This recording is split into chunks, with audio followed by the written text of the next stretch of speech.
una, fake ang video. Yes. Diba?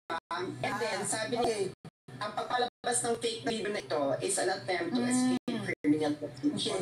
And dami namang, unang-una, ang dami namang fake na inilalabas sa mga government official. It's not just a video. Di ba? Kung sila, alimbawa yung the mere accusation, Lorraine, the former president already said na bangag ang presidente. Yeah.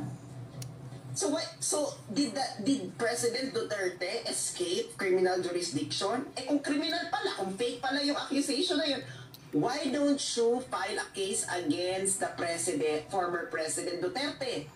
It's already July.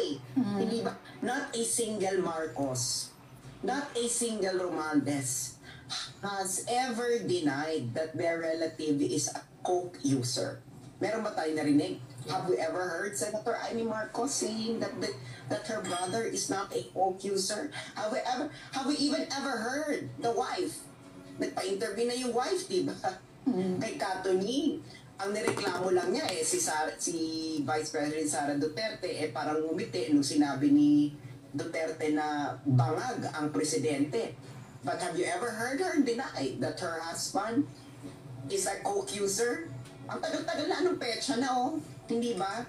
Alam mo, napakadaling sabihin, no? Kung ikaw ay nasa pang-araw-araw na buhay ng isang tao at nakikita mo ang kanyang pang-araw-araw na gawa, kung ito ay gumagamit o hindi. Alam mo siguro lahat, maraming Pilipino ang nagkaroon ng relative na drug user. Yes. Alam niyo yan. Di ba?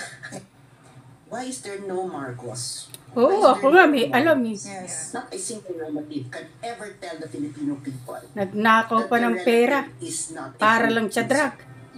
Kasi alam nila ang totoo. Hindi ba?